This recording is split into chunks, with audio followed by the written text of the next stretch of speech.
গুনাহমুক্ত জীবন তুমি যদি অর্জন করতে চাও, জীবনের দুইটা ভাগ আছে, একটা চলে গেছে আর একটা সামনে আসতেছে। 1 ঘন্টা না 1 সেকেন্ড জানি না, ধরে নিলাম আমার সামনে একটা জীবন, পিছনে চলে গেছে এক জীবন। 2 জীবনে গুনাহ, 1 জীবনে গুনাহ করেই ফেলেছি। হাতের গুনাহ, চোখের গুনাহ, কানের গুনাহ, অন্তরের গুনাহ, অনেক গুনাহই করে ফেলেছি। এই গুনাহ থেকেও বাঁচতে হবে। সামনের জীবনে 1 ঘন্টা যদি সময় পাই, গুনাহ করা যাবে না, এখান থেকেও বাঁচতে হবে। বলে বাঁচার জন্য তুমি জোর কইরা বাঁচতে পারবা না, আমার রহমত লাগবে, একটা মেডিসিন লাগবে। ওই মেডিসিন না থাকলে গুনাহ থেকে বাঁচার উপায় নাই। বলে কি মেডিসিন? পেছনের গুনাহ থেকে আল্লাহর কাছে পবিত্র হওয়ার জন্য একটা আলাদা মেডিসিন লাগবে। সামনের জীবনে গুনাহ থেকে যেন বাঁচিয়া থাকতে পারো, সেজন্য আলাদা আর একটা মেডিসিন লাগবে। পিছনের গুনাহ থেকে বাঁচার মেডিসিন হলো তওবা ইস্তেগফার। পিছনে যে গুনাহ করছি ওখান থেকে বাঁচতে হলে কি লাগবে? ওখান থেকে মুক্ত হতে হলে তওবা ইস্তেগফার। আস্তাগফিরুল্লাহাল আযীম, আস্তাগফিরুল্লাহাল আযীম, আস্তাগফিরুল্লাহাল আযীম। কমপক্ষে 100 থেকে 300 বার ইস্তেগফার করো প্রতিদিন। ঘুমের বিছানায় যাওয়ার আগে বসে বসে ওযু সহকারে ইস্তেগফার করো, আল্লাহর কাছে পিছনের গুনাহ মাপ চাও।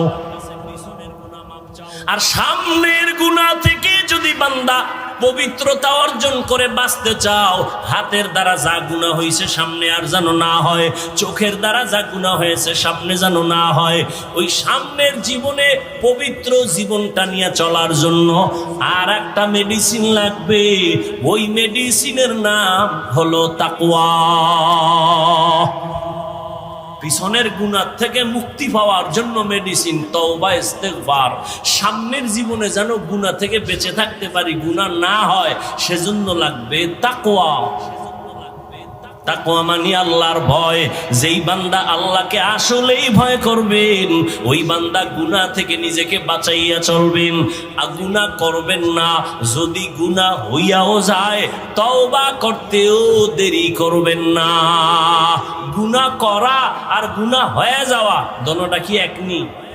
না, অনেক ব্যবধান। গুনাহ করা, যারা তাকওয়ার পুরা মানদণ্ডে চলবে এরা গুনাহ করবেন না। যদি গুনাহ হইয়া যায়, তওবা করতেও তারা দেরি করবেন না। وأما من خاف مقام ربه ونهى النفس عن الهوى فإن الجنة هي المأوى। আল্লাহর আদালতে দাঁড়াইয়া হিসাব দেওয়ার ভয় যারা দুনিয়াতেই নিজেকে গুনাহ থেকে বাঁচায় রাখবে, ও নবী তাদের সুসংবাদ দিয়া দেন, আমি আল্লাহ তাদেরকে জান্নাতুল মাওয়ার মেহমান বানায় দিব। আতিনা ফি দারে দুনিয়া না হাসান, আতিনা ফি দারে উকবানা হাসান, ইয়া গিয়াসাল মুস্তাগীসিন ইহদিনা লাফতিখারা বিল উলুমে ওয়াল গিনা। আল্লাহর ভয়। আমাকে একটু বলেন তো, সত্য কথাটাই বললেন, ইনশাআল্লাহ বলবেন নি? আচ্ছা, আপনারা এখানে যে বসছেন, ওলামায়ে কেরামের বয়ান শুনছেন, সত্য বলেন তো, আল্লাহর ভয় নিয়ে বলেন।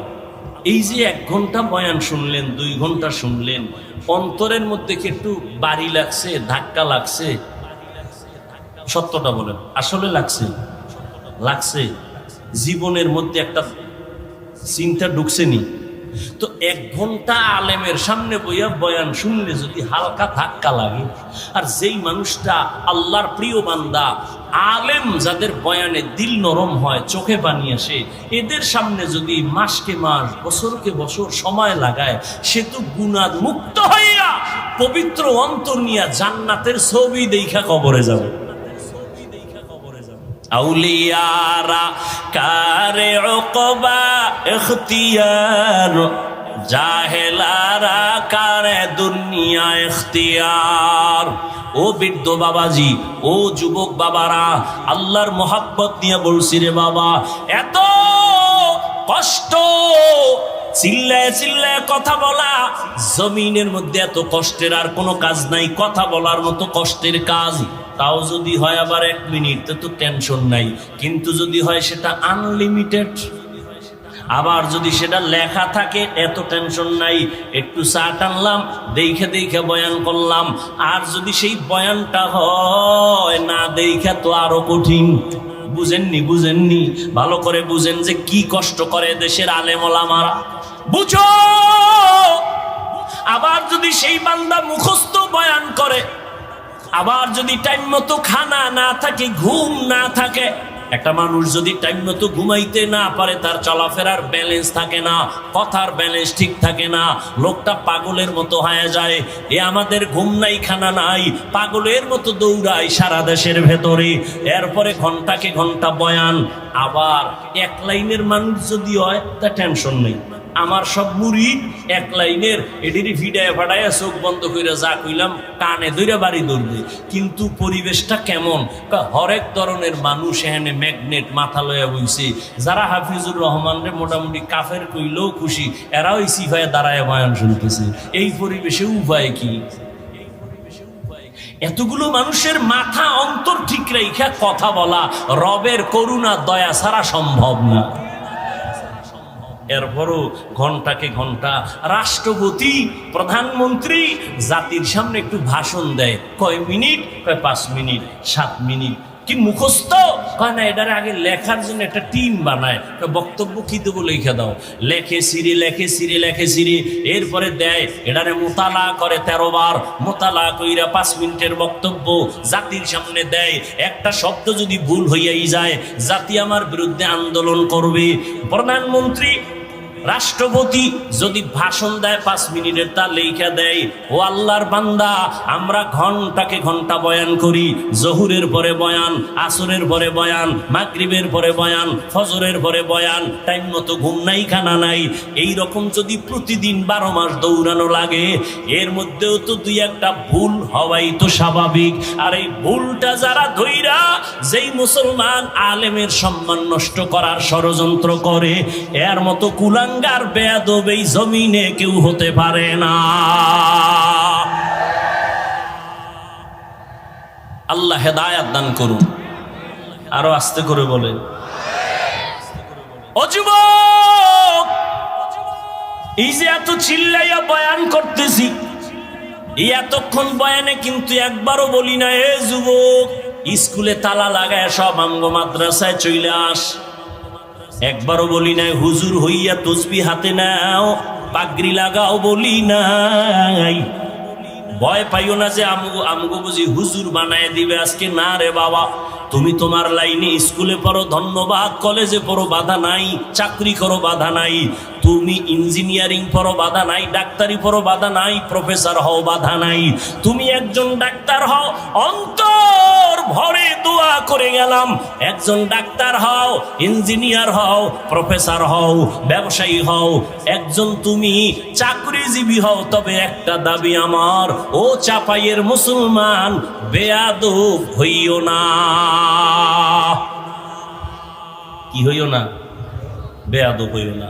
তোমার ব্যবহারে যেন কোনোদিন মা বাবা কষ্ট না পায়, তোমার ব্যবহারে যেন কোনোদিন উলামায়ে কেরাম কষ্ট না পায়, তোমার আচরণে যেন কোনোদিন তোমার শিক্ষকেরা কষ্ট না পায়, তোমার ব্যবহারে কোনোদিন যেন মুরব্বীরা কষ্ট না পায়। কারণ মা বাবার কষ্টের বড্ড একটা আগুন, উলামায়ে কেরামের অন্তরের কষ্ট আর কষ্টের বড্ড একটা আগুনের মতো, শিক্ষকের অন্তরের কষ্ট বড্ড একটা আগুনের মতো। আর এই বরদোয়া যদি তোর কপালে লেগেই যায়, আল্লাহর জাতের কসম, মরার আগে পঙ্গু হয়ে বিছানায় কাঁদবি, না হয় কোন সময় গাড়ির চাকার তলে মাথা পড়বে, হুঁশ থাকবে না। বেদবি সব জায়গায় চলে না, সাবধান, খুব সাবধান। আল্লাহ হেদায়াত দান করুন। স্কুলে পড়ো, ভালো ডাক্তার হও, ইঞ্জিনিয়ার হও, ভালো আদর্শবান, একজন বড় প্রফেসর হও, তোমার আচরণে যেন কলিজা ঠান্ডা হয়। এবার তুমি নজর করে দেখো, মানো আর না মানো স্বীকার করো, জীবনে মাদ্রাসায় পড়ে নাই একজন তোমার মতো যুবক, স্কুল কলেজে পড়ে, 5 বেলার নামাজ পড়ে, দাড়িও রাখে, সালাম ছাড়া কথা বলে না, সুন্দর নম্র ভদ্র, এরকম তুমগো লাইনে যুবকেরা বলো আছে না নাই? কুল্লুহুম ফিন্নার। মিল্লাতান ওয়াহিদা। রহমতের নবী বলেন সবাই জাহান্নামে যাবে, ৭৩ দলের সবাই জাহান্নামে, তবে এক দল মাত্র জান্নাতে যাবে। ৭৩ দলের এক দল যদি জান্নাতে যায় তো জাহান্নামী কয় দল? আরে আল্লাহর রাস্তায় একটু জবাব দেন না। ৭২ দল। নবীজির কথা কুল্লুহুম ফিন্নার ইল্লা মিল্লাতান ওয়াহিদা, সব দলের মধ্যে সব জাহান্নামে যাবে, এক দল জান্নাতে যাবে। সাহাবায়ে কেরাম প্রশ্ন করলেন, কিলা মান হিয়া ইয়া রাসূলুল্লাহ, ও নবী যেই দলটা জান্নাতে যাবে ওই দলের পরিচয়টা কি? ক্বালা মা আনা আলাইহি ওয়া আসহাবি। এবার একটু খেয়াল করেন, আপনারা বুদ্ধিমান এই জন্য বারবার কথা রিপিট করতেছি, একটু খেয়াল করেন। নবী বললেন কি? ৭৩ দলের এক দল মাত্র জান্নাতে যাবে, ৭২ দল জাহান্নামে যাবে। নবীজি সাহাবারা জিজ্ঞেস করলেন যেই দলটা জান্নাতে যাবে তাদের পরিচয় কি, তাদের নমুনা কি? নবী বললেন আমি মুহাম্মদ যে আদর্শ নিয়ে চলি এই আদর্শের উপরে যারা চলবে, শুধু তাই এতটুকু বললেও হইতো, আমি মুহাম্মদকে যারা মানিয়ে চলবে তারা জান্নাতে যাবে। কিন্তু নবী এতটুকুই বলেন নাই। নবী বলেন মা আনা আলাইহি ওয়া আসহাবি, আমি এবং আমার সাহাবায়ে কেরাম যেই আদর্শের উপরে জীবন চালাচ্ছেন ওই আদর্শ মেনে যারা চলবে তারা জান্নাতে যাবে। অতএব যারা শুধু নবী মুহাম্মদ মানি চাপাবাজি করে সাহাবাদেরকে মানবে না, এরা মুসলমান হতে পারে, মুমিন হতে পারে, তবে ৭২ দল জাহান্নামীদের অন্তর্ভুক্ত। तुको जाओ सुन्नते अहमद को जाबा मोहम्मद के बुअद निस्बत तोरा मन अहब्बा सुन्नती कौले रसूल मजदाए काना माई हम कुन कबूल। আজকের এই কথাটা অনেক আগের থেকে আমার ধারণা আপনারা শুনছেন। জাহান্নামী ৭২ দল, এক দল জান্নাতি, এটা আজকেই শুনলেন না আরো আগে শুনছেন? কিন্তু আমার মনে হয় আর একটা কথা শুনেন নাই, না আমার মনে হইতেছে। সেটা কি? ওই যে ৭২ দল জাহান্নামী হবে, আমরা ধারণা ছিল এরা বোধ সব বেঈমান। কয় না, এই ৭২ দল জাহান্নামী কোনো হিন্দু না, ইহুদি না, খ্রিস্টান না, সব হবে মুমিন মুসলমানের ভেতর থেকে। এবার বুঝেন, এখানে সব মানুষ বসে আছি, এখান থেকেই একদল জান্নাতে যাবে আর ৭২ দল মুমিন মুসলমান জাহান্নামে যাবে। ৭২ দল যে জাহান্নামী, কি হিন্দু, খ্রিস্টান, ইহুদি, বৌদ্ধ, সব মুমিন মুসলমান। ওরা তো বিনা হিসাবে জাহান্নামী। বেঈমানরা, হিন্দু, বৌদ্ধ, ইহুদি, খ্রিস্টানরা বিনা হিসাবে জাহান্নামী। আর ৭২ দল যে জাহান্নামে যাবে এরা হিসাবই জাহান্নামী, হিসাব দিবে আর ফিডা খাবে। আল্লাহ ওই ৭২ দল মুমিন মুসলমানের কাতার থেকে আমাদেরকে হেফাজত করেন। এখন একদল হিসাবে যে জান্নাত পাবো তার মাপকাঠি কি? যারা নবী মানবে, সাহাবায়ে কেরামদেরও মানবেন। কাহা আছে? কারণ দুনিয়াতে মানুষ জীবনকে পরিচালনার জন্য সব সমাধান নবীজির মাধ্যমে ডাইরেক্ট আসে নাই। ইজমায়ে উম্মতের পেছনে দৌড়াতে হবে, সাহাবায়ে কেরামের সমাধান মানতে হবে। এই রকম বহু বিধি বিধান আছে, সাহাবায়ে কেরামের অনুসরণ না করলে বান্দা দুনিয়াতে ইসলাম মানতে পারবে না, চলতে পারবে না। এরে নবীর আশিক, আল্লাহ পাক রব্বুল আলামিন বলেন তোমরা আমাকে ভয় করো, মুমিনেরা ভয় করার মতো হক আদায় করে। সাহাবায়ে কেরাম এ আওয়াজ শুনিয়া চোখের পানি ছেড়ে রহমতের নবীকে বললেন, হে আল্লাহর রাসূল, আল্লাহ যত বড় ওই পরিমাণ বড় হিসাব করে ভয় করা কারো দ্বারা সম্ভব না, আমরাও পারবো না। নবী বলেন ঠিকই তো, আল্লাহ যত বড় তার হক আদায় করবে কোন বান্দা? ও আল্লাহ, এটা বড় অসম্ভব। আল্লাহ পাক সাথে সাথে জিব্রাইলকে পাঠায় দিয়া আসান করে দিলেন, ও জিব্রাইল, নবীর কাছে গিয়া আওয়াজ দিয়া দাও, ইত্তাকিল্লাহা মাস্তাতাতুম, আমার হক আদায় করে ভয় করার দরকার নাই। আমি বান্দাকে ভয় করতে বললাম, তার সাধ্য মতো যেন ভয় করে, তার পূর্ণ চেষ্টা দিয়া ভয় করবে। এখানে আপনারা যারা বসে আছেন, আমি যদি জিজ্ঞাসা করি আল্লাহকে কারা কারা ভয় করেন, সবাই দু হাত উঁচু করে বলবে আমরা সবাই আল্লাহকে ভয় করি, বলবেন না? বরং অনেক চালাক বাঙালি বলবে হুজুরগো থেকে বেশি ভয় করি, নামাজ না পড়লে কি হবে, আমগো ঈমান তাজা। ঠিক নি? অথচ এখানে বেনামাজির অভাব নাই, ফজরের নামাজ পড়ে নাই, জোহরের সময় ওয়াজ হবে শুইনা আসছে, কপাল বড় খারাপ, জোহরের নামাজটাও পড়ে নাই। মোনাজাতের পরে সবাই যাবে, আজান হবে, আসরের নামাজও পড়বে না।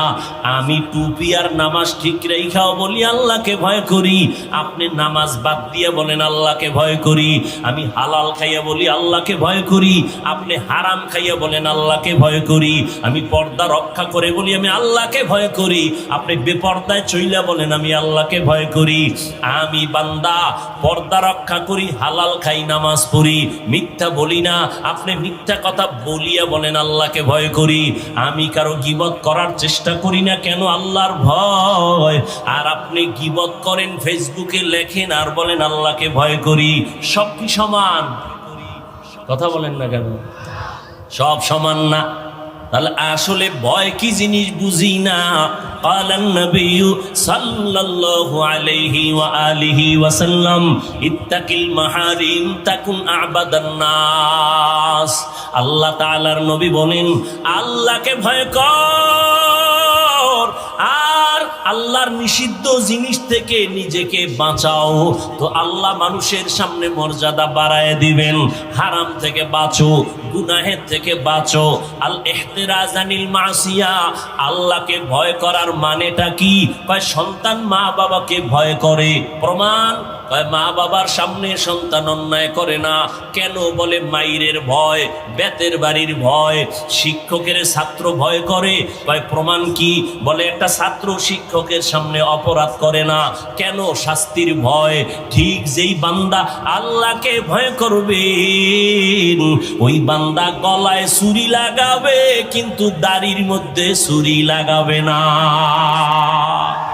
हर के दारत खौफे हक दर दिल मदाम जन्नतुल मअवा देहत उरा मकाम जुज़बा हक़ची ज़े मखाज़ इंसुजा फजले उआ मस्ते दर जुमला जहा। রাগ করেন আপনারা? ভাই আপনি সত্যটা আমল করেন না ঠিক, কিন্তু মাইনা নিয়েন, মানার মধ্যেও একটা বরকত আছে। আছে না নাই? যে ভাই টুপি পরা এটা ভালো জিনিস, আপনি পরেন না ঠিক, কিন্তু বললেন ভালো। এই ভালো বলার দ্বারা আল্লাহর রহমত এক সময় আসবে, দেখবেন হেদায়েতের দরজা খুলে যাবে। আর যদি চাপাবাজি করেন, মেজাজ গরম করেন, অহংকারী ভাব দিয়ে এখন টুপি না পরলে অসুবিধা কি? নবী কইবে তোর মতো বেয়াদব আমার উম্মত না হইলে অসুবিধা কি? সাবধান, চালাকি বহু করছেন, আর কইলেন না। সব জায়গায় চালাকি চলে না। চালাকি করতে করতে মা বাবার সাথে, চালাকি করতে করতে হুজুরদের সাথে, চালাকি করতে করতে করতে শিক্ষকদের সাথে শুরু হয়েছে। এই দেশে যত ঝামেলা দেখতেছেন, সব কিছু ঝামেলার মূলে আলেমদের সাথে বেয়াদবির ফলাফল। আল্লাহ হেদায়েত দান করুন। দেশ স্বাধীন হইছে, নাকে তেল লাগায় ঘুমায় জাতি। কেউ ঘুমাইলো, মুমিন মুসলমান ঘুমাতে পারে না কেন? শুধু আবু সাইদ জীবন দিছে, মুগ্ধ জীবন দিছে না। মুসলমান একবার না, ইসলামের জন্য, কোন দলকে ক্ষমতায় উঠাইয়া আর একটারে নামানোর জন্য না, দ্বীনের জন্য, কোরআনের জন্য, রসুলের আদর্শের জন্য, আল্লাহর জন্য জীবন বারবার দিবে, কোনো ব্যক্তির গোলামির জন্য নয়। বারবার জীবনের প্রয়োজন হলে জীবন দিবে। আর নাকে তেল লাগায়া সেদিন ঘুমাবে মুসলমান যেদিন কোরআনের বয়ান চলবে ময়দানে, ওলামায়ে কেরাম দ্ব্যর্থহীন ভাষায় কলিজা দিয়ে বয়ান করবে, কিন্তু কোনো বেনামাজি সুদখোর থেকে অনুমতি নেওয়ার প্রয়োজন হবে না। মুসলমান ওই দিন নাকে তেল লাগায়া ঘুমাবে যেদিন বাংলাদেশের মসজিদগুলোতে কমিটির মধ্যে কোনো সুদখোর বেনামাজি থাকবে না। মুসলমান নাকে তেল লাগায় ঘুমাবে সেদিন যেদিন এদেশের মাদ্রাসাগুলোর মধ্যে কোনো বেনামাজি সুদখোরের হস্তক্ষেপ থাকবে না। এর আগে ঘুমাইও না, তাহলে কপালে কঠিন পিঠে আছে, অপেক্ষায় থাকো। সাবধান, তুমি হেনে ভাই নাকে তেল লাগায় ঘুমাওয়ার কর স্বাধীন। আর ঢাকা শহরে আম্মা জানেরা সাংবাদিক সম্মেলন করে কয়, আমরা দেহ ব্যবসা করছিলাম, আমগো অধিকার আবার ফেরত চাই। সাংবাদিক সম্মেলন করতেছে, প্রেস কোয়ার্টারের বেশ্যাপাড়ার নারীরা বলে, আমাদের অধিকার নিয়ে আমরা থাকবো, আমাদের উপরে আক্রমণ কেন? সংবিধান আক্রমণের অনুমতি দেয় নাই, আমগো অধিকার ফেরত দাও। নারীরা অবাধে জেনা করবে, আর যদি বলে সংবিধান সে অধিকার দিয়েছে, সে সংবিধান মানার অধিকার মুমিনের হতে পারে না। আল্লাহ হেদায়াত দান করুন। আরো আস্তে করে বলেন, ইয়া আইয়ুহাল্লাযীনা আমানুত্তাকুল্লাহা হাক্কা তুকাতিহ। এক নাম্বার আল্লাহ পাক কর্মসূচি দিলেন, ও মুমিন, আমি আল্লাহ বড় আদর করে তোমাদের বানাইছি, কোন বেঈমানের জান্নাত দিব না। আমি আল্লাহ জান্নাত দিব শুধু মুমিনদের। কাদেরকে? কথা বলেন ভাই। আর মুমিনরাও যে পাবে, হিসাবটা বুঝেননি কত ফিডার পর? মুমিনদের মধ্যে ৭২ দল জাহান্নামে যাবে, ১ দল জান্নাতে যাবে। অন্তরে ভয় ভয় ভয়, আমি কি ১ দল জান্নাতীদের অন্তর্ভুক্ত হতে পারলাম, নাকি ৭২ কাতারের মধ্যেই থেকে গেলাম? এই চিন্তাও মুমিনের মধ্যে এখন হয় নাই। আরামে খাই আর ঘুমাই, কোনো চিন্তাই নাই। আর এই চিন্তা যাদের মধ্যে আসছে, এদের খানা খাইতে গিয়াও কান্না, আরে খানাটা আমার পেটে হালাল ভাবে ঢুকলো নি, কে পাকাইয়া খাওয়াইলো? যে আমারে খানা পাকাইয়া খাওয়াইছে ওই পাকানেওয়ালা রাধুনি, পর্দা করেনি, হালাল খায়নি, খবর নাই। ইবাদত আল্লাহর কাছে কবুল হওয়ার পূর্ব শর্ত হালাল খানা। কয়জন আল্লাহর বান্দা বলতে পারবেন, আমি একজন পাক্কা মুসলমান, আমার ঘরে যত রান্না বাড়ি হয় আমার স্ত্রী রান্না করে, বিনা অজুতে কেউ পাক করে না? কয়জন মুসলমান বলতে পারবেন? এগুলো তো চিন্তাই করেন না। রহমতের নবী বলেন, যেই ঘরের মেয়েরা মহিলারা মাথায় কাপড় রাখে না, ওই ঘরে রহমত আসে না, ওই ঘরে বরকতের রিজিক আসে না।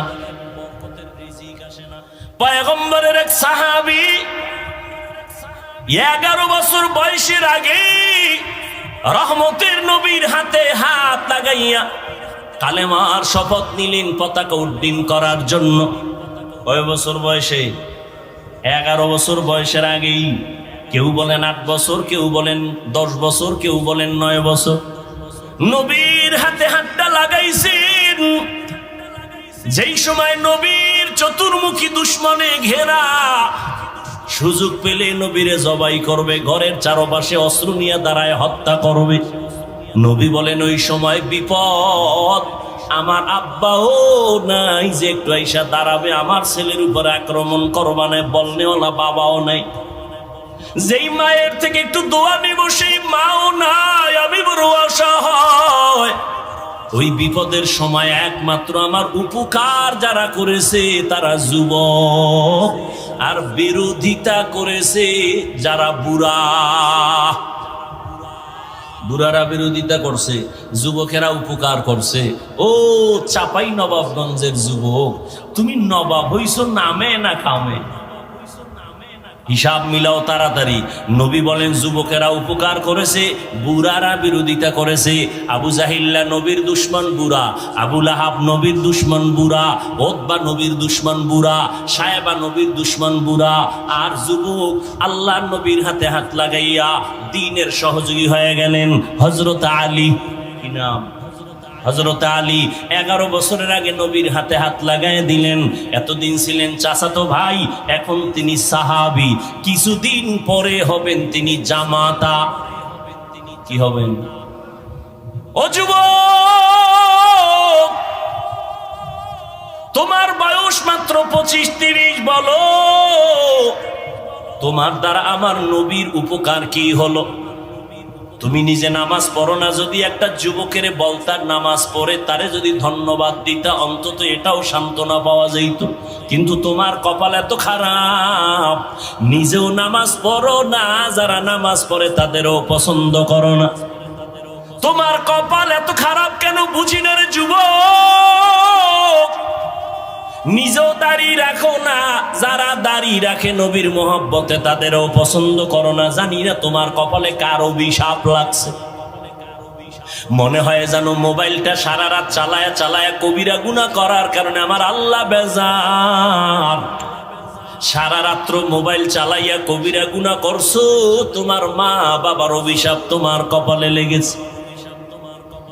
যেই যুবকের চেহারাটা 40 বছর পর্যন্ত নষ্ট হওয়ার কথা না, সেই যুবকের চেহারা 25 বছরে কেন নষ্ট? বলো, তোমার চেহারার মধ্যে কেন উজ্জ্বলতা নাই?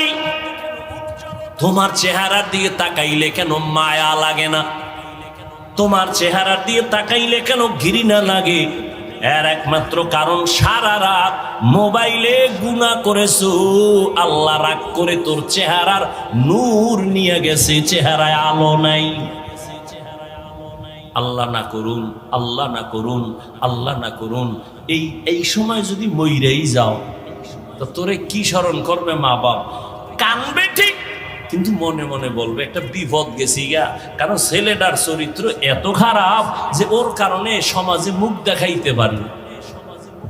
ও যুবক বাবা, তুমি জীবনের এই 25 বছরে কি অর্জন করলা?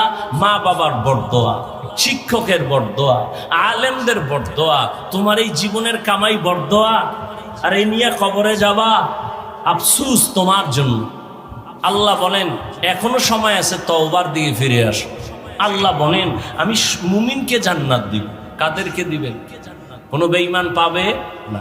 কিন্তু আল্লাহ আরো কত দয়া কইরা বলতেছেন, আমি যে মুমিনের জান্নাত দিব, আমি চাই আরো মোহব্বতের জান্নাতে দেই।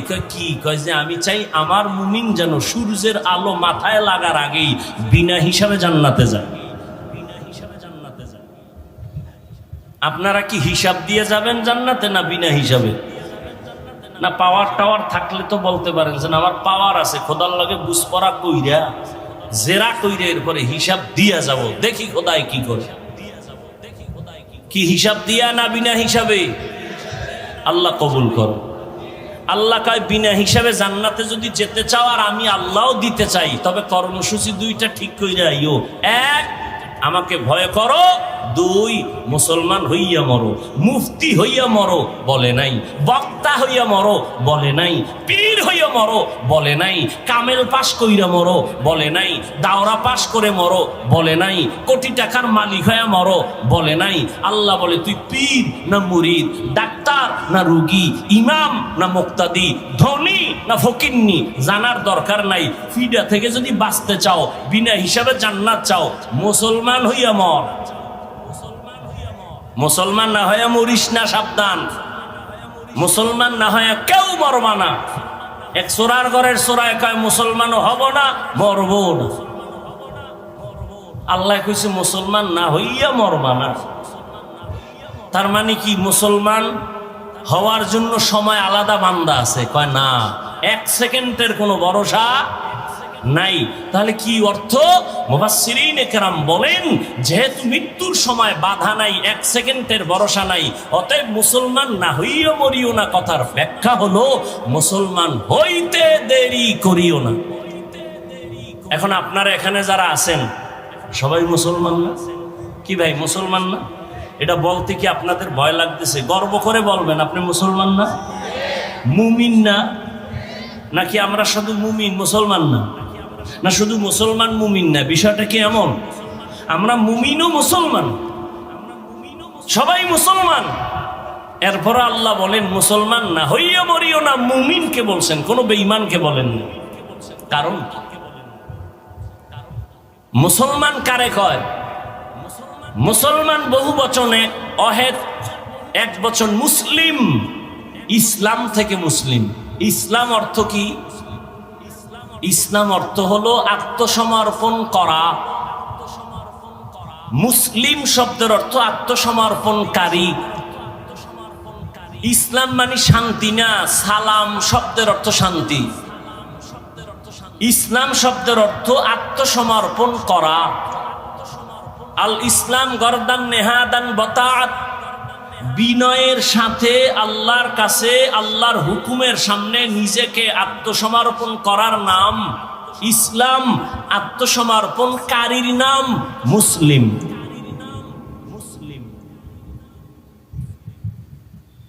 আত্মসমর্পণ করে দিলাম কি, ও আল্লাহ তোমার পথ আমার পথ, তোমার মত আমার মত, আমার ব্যক্তিগত কোনো পথ নাই, কোনো মত নাই।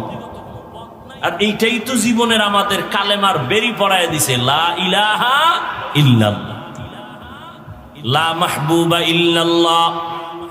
ও মালিক তুমি ছাড়া আমার কোনো ইবাদতের উপযুক্ত কেউ নাই। লা মানে নাই, নাই নাই নাই, কিছু নাই, কোনো ইলাহ নাই, কোনো রাজ্জাক নাই। তুমি ছাড়া আমার কোনো হায়াতের মালিক নাই, রিজিক দেওয়ার মালিক নাই, সুস্থ করার মালিক তুমি ছাড়া কেউ নাই। একমাত্র তুমি আমার মালিক। তোমার মত আমার মত, তোমার পথটাই তো আমার পথ। ও আল্লাহ তোমার মত ছাড়া আমার আলাদা মত নাই, তোমার রাস্তা ছাড়া আমার আলাদা কোনো রাস্তা নাই। এইভাবে আত্মসমর্পণ করলে সে হবে একজন মুসলমান। আল্লাহ বলেন মুসলমান না হইয়া মরণ বরণ করিও না, আল্লাহর মোহাব্বত নিয়া মুসলমান হইয়া মরো।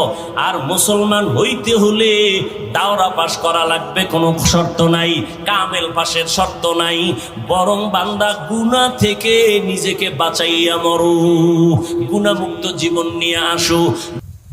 তোমার মতো যুবক র‍্যাব, আর্মি, পুলিশ, বিডিআরের চাকরি করে নামাজ ছাড়ে না, মনটাকে প্রশ্ন করো তুমি কেন পারো না?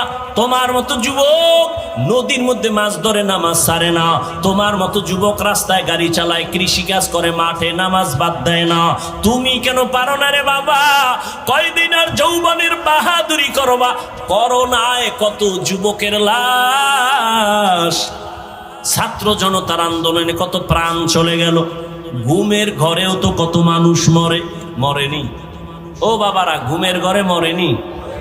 তোমার যদি মরণ হয় আর আজরাইল যদি রাত্রে আইসা দেখে কানের ভিতরে গানের তার লাগানো,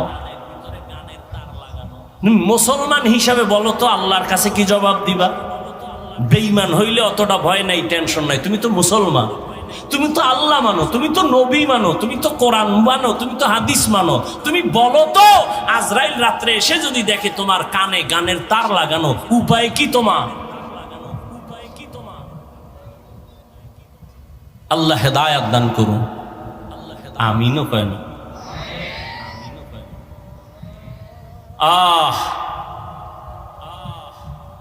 এই উঠেন কেন ভাই? আমরা কি বেনামাজি নি? এখানে আজান হবে, নামাজ হবে, এত টেনশন কেন? এখানে আজান হবে আলাদা, নামাজ হবে, সবাই নামাজ পড়ে যাবেন, আর বেনামাজিকে তো কোনো টেনশনই নেই। বাইরে যাই বিড়ি টানবেন, দরকার কি? এখানে যতক্ষণ আছেন সওয়াব ছাড়া কোনো গুনাহ লেখা হবে না ইনশাআল্লাহ। এখানে আজান হবে, আর যেই আজানে নামাজ পড়বেন ওই আজানের জবাব দেওয়া, এটা হইল মাসআলা। এখন 10 মসজিদে আজান হবে, ওই 10 মসজিদের আজানের জবাব আপনাকে দিতে হবে। যেই আজানে নামাজ পড়বেন আপনার নিকটবর্তী ওই আজানের জবাব দিবেন। আর মজলিস চলে কোরআন হাদিসের বয়ানের, এখানে যদি কোনো আজানের জবাব দেওয়ার প্রয়োজনও হয় তো সবার দেওয়ার দরকার নাই, একজনে দিলে সবার পক্ষ থেকে আদায় হয়ে যাবে। এবার কি বয়ান চলবে না আর ছেড়ে দিব? জামাত কয়টায়? হ্যাঁ, 4:15টায়। বাহিরের মাইকগুলো বন্ধ করে দিবা। এই অপারেটর কই, ঘুমাও। 4:15 বাজার 2 মিনিট আগে বাহিরের মাইক বন্ধ করে দিবা, ভেতরের মাইক চলবে, যাতে অন্যদের জামাতের কোনো ক্ষতি না হয়। ভাইরা আমার, তো যে কথা বলতেছিলাম যুবকদেরকে, মা বোনেরাও তো আসছে মনে হয় কিছু, আল্লাহ সবাইকে কবুল করে। এরে পর্দার আড়ালের আম্মা জানেরা, এতক্ষণ আমি আপনাদের সন্তানদেরকে যেই বয়ান শুনাইলাম, আপনার সন্তান যেই পরামর্শ দিলাম, এগুলো বাস্তবায়ন করার ক্ষেত্রে আপনাদের অবদান থাকতে হবে বেশি। কারণ যেই গাছ ভালো হবে তার ফল ভালো হবে, গাছ যদি খারাপ হয় তার ফল খারাপ হবে। এই জমিনে যত সন্তান ভালো হয়েছে সব হলো মায়ের অবদান। দিনের লাইনে ভালো সন্তান মায়ের অবদানের কারণে, দুনিয়ার লাইনে চেয়ারম্যান ভালো, এমপি ভালো, মন্ত্রী ভালো, ওসিডিসি ভালো, ব্যবহার ভালো, এর পেছনে মায়ের অবদান। এরে আম্মা জান, আপনাদের জীবনটা কতই যে ধন্য। আজকের এই স্টেজের ভেতরে কয়জন ছাত্র পাগড়ি নিল? 12 জন ছাত্র পাগড়ি নিল, কোরআনে হাফেজ হয়ে গেল তারা। ওরে আম্মা জান, আল্লাহ আপনাদের সন্তান দান করেছেন, আপনার কি মনে চায় না একজন আলেমের মা হয়ে কবরে যাবেন, হাফেজের মা হয়ে কবরে যাবেন? না, হাফেজ হতে পারেন নাই, আলেমের মা যদি হতে নাও পারেন, একটা সন্তানের ডাক্তার বানাবেন, তবে দাবি বেয়াদব যেন না হয়। আপনি সুন্দর আদর্শ দিয়া কোরআন শিখাইয়া যাবেন, আলেম ওলামাদের দোয়া নিয়ে চলবে। ডাক্তার হইলেও সন্তান কোরআন পড়ে মা বাবার জন্য দোয়া করতে ভুলবে না। আদর্শ ইঞ্জিনিয়ার যদি বানায় যান, আপনার সন্তান ইঞ্জিনিয়ার হলেও আদর্শ নিয়ে চলবে, ওলামায়ে কেরামের পরামর্শ নিয়ে চলবে, কোরআন পড়িয়া মা বাবার জন্য দোয়া করতে ভুলবে না। এরে আম্মা জান, আপনারা নবীদের মায়ের মতো ধন্য মা, আপনারা সাহাবায়ে কেরামদের মায়ের মতো দামি মা, আপনারা খাদিজা রাদিয়াল্লাহু তাআলা আনহার মতো দামি নারী, ফাতেমা রাদিয়াল্লাহু তাআলা আনহার মতো দামি নারী, আম্মা জান আয়েশা রাদিয়াল্লাহু আনহার মতো দামি নারী। এরে আম্মা জান, আল্লাহ আপনাদের এত সম্মান দান করেছেন, ইসলাম এত অধিকার দিয়েছেন, দুনিয়ার কেউ দিতে পারে নাই। স্বামীর মাল হেফাজত করবেন, খেয়ানত করবেন না, সন্তানটাকে আদর্শওয়ালা বানাবেন, নবীর তরিকায় সন্তানকে চালাবেন, নিজে পর্দা রক্ষা করবেন। এরে আম্মা জান, আপনার মতো বহু মা এখনো এলাকায় তালাশ করলে পাওয়া যাবে, নামাজ ছাড়ে না, স্বামীর মাল খেয়ানত করে না, মোবাইলে সম্মান নষ্ট করে না, বেপরদায় চলে না, এমন মা 5 ওয়াক্ত নামাজি এখনো আছে না নাই? ও আম্মা জানেরা, আপনারা কেন পারবেন না? এখনো সময় আছে, তওবা করে নেন। জীবনে আর বেপরদায় চলবেন না, মোবাইলে সময় নষ্ট করবেন না, স্বামীর মাল খেয়ানত করবেন না, সন্তানটাকে আদর্শওয়ালা বানাবেন, কারো বরদোয়া যেন না নেয়। ও যুবক, জীবনে মা বাবার দোয়া নিয়ে চলিও, সফলতা চলে আসবে। জীবনে সুযোগ পাইলে আলেমদের দোয়া নিও, কপাল খুলে যাবে রে বাবা। শিক্ষকের দোয়া নিও, তোমার কপাল খুলবে। আমার তোমাদের জন্য শেষ বয়ান, যদি মা বাবার দোয়া নিতে নাও পারো, আলেমদের দোয়া নিতে নাও পারো, শিক্ষকের দোয়া নিতে নাও পারো, আমার শেষ তোমাদের জন্য দাবি হলো, দোয়া নিতে না পারলেও পায়ে ধরে বলে গেলাম, কারো বরদোয়া নিয়া কপাল পুরিও না। মা বাবার দোয়া নাও, না পারলে চুপ থাকিও, বরদোয়া নিও না। আলেমদের দোয়া নিয়া চলো, না পারলে অনুরোধ করে বলি বরদোয়া নিয়া নিজের কপাল পুরিও না।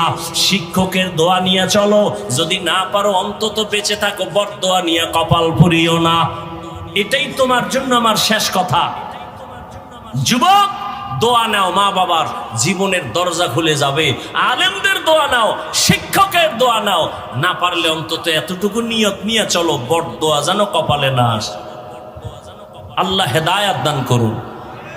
আজবেলার নামাজ পড়ো, মা বাবার দোয়া নাও, আর আল্লাহকে পিছনের গুনাহ থেকে তওবা করো, সামনে করবা না বলে প্রতিজ্ঞাবদ্ধ হও।